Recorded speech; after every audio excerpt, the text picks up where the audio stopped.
Hello everybody, this is Gareth Cahoon Speaks back here with another video. This is about news from an Israel on biblical perspective. You can give me a thumbs up or hit the subscribe bar or hit the notification bell to be notified when I post my next video. Or otherwise you can look me up on my website, which is www.garethcahoon.co.uk. Gaza Humanitarian Foundation ceases aid mission in Gaza, says US headquarters will take over aid distribution.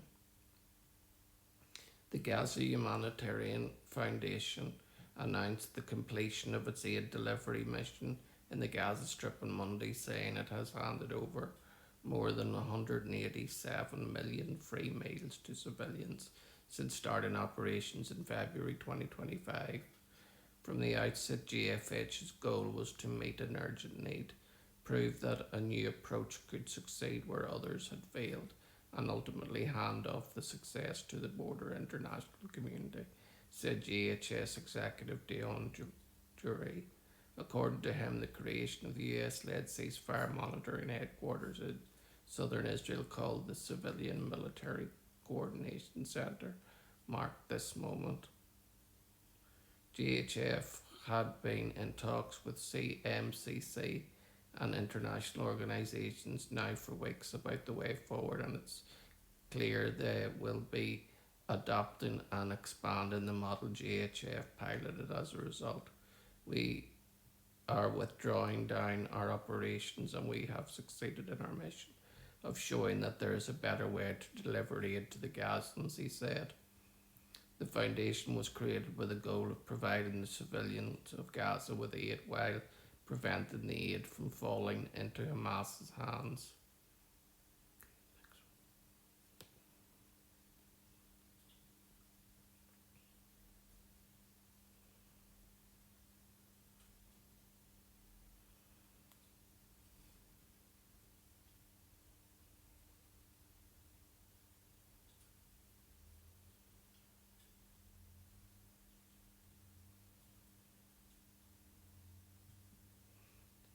Former jail terrorist founds latest Gaza militia aiming to fight against Hamas in Han Yunis, the reports said.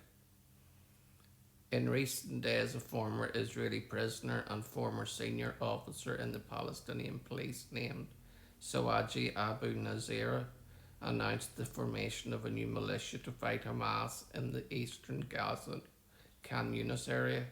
Abu Nazir told the US-based news site Jujur News that establishing the militia was not a political choice but a necessity to protect the residents. He added that his decision came after a series of crimes committed by Hamas, foremost among them the assassination of 3 intelligence officers of the Palestinian Authority. At that moment, I understood that anyone who criticizes Hamas or opposes it becomes a target, and that my fate would be like theirs if I didn't take up arms. Abu Nazir claimed that Hamas has committed widespread crimes against Palestinians in Gaza, including repression, accusations of treason and extortion, and refusal of any political solution because its decisions are directed by Iran. He also said that Hamas lives off protection money, whatever the citizens have. It takes in the name of the residents while still rejecting any political solution because they do not decide for themselves. Turkey, Qatar and Iran are worse for our cause than the occupation itself. Abu Nazir spent 16 years in an Israeli prison for carrying out attacks. He attempted to escape by digging a tunnel out of the Nafea prison, but was caught after 8 days. After being released in 2003, he worked for 4 years in the Palestinian Authority security forces in Gaza until Hamas seized control of the Strip in 2007 in what he calls the Black Coup.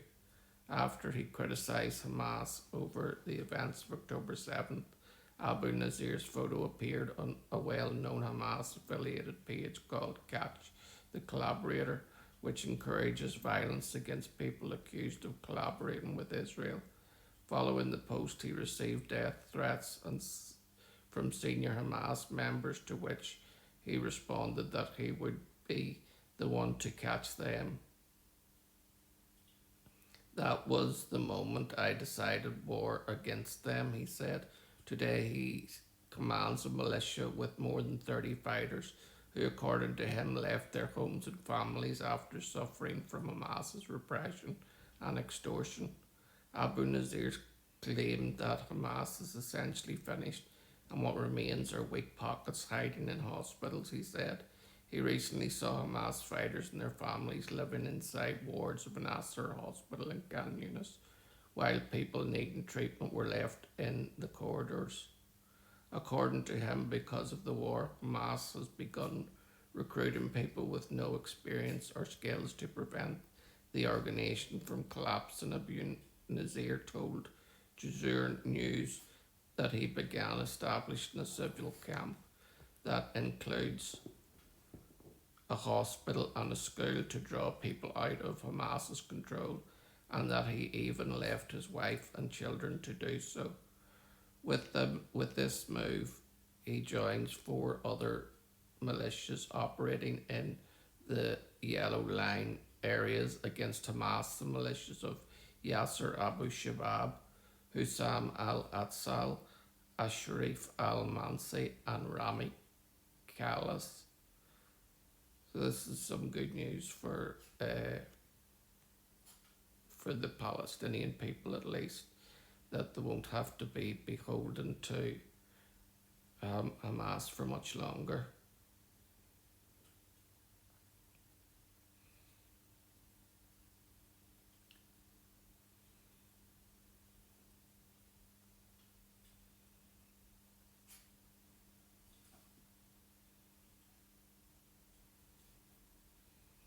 Gaza ceasefire under strain after repeated Hamas incursions and Israeli retaliations. IDF collapsed Rafah tunnel where Hamas terrorists were hiding, forcing them out to be captured or killed. A delegation from Hamas headed by Khalil Lahaya arrived in Cairo to meet with officials in the Egyptian intelligence service and discussed escalation of hostilities in Gaza. Al Arabiya reported on Sunday. On Saturday, Hamas accused Israel of trying to undermine the ceasefire in Gaza. In a statement, the terror group accused Israel of trying to change the ceasefire line and engaging in repeated attacks in the Gaza Strip. The continued removal of the Yellow Line by the occupation army and its daily withdrawal as advance accompanied by a mass displacement of our people, in addition to the airstrikes and artillery shelling of areas in the eastern Gaza Strip, constitutes a blatant violation of the ceasefire agreement by the terrorist occupation, the statement reads. But what they're not telling you is the amount of times that they've come beyond the Yellow Line with children, in hoping that the IDF will shoot the children, and then they can tell the whole world that the IDF is killing Gazans again, which is so not true. And it's just great that there is alternatives for Gaza now, and that hopefully soon, when Trump gets the truce delivered, Hamas will be disarmed once and for all. Shalom, Maranatha, and Hallelujah.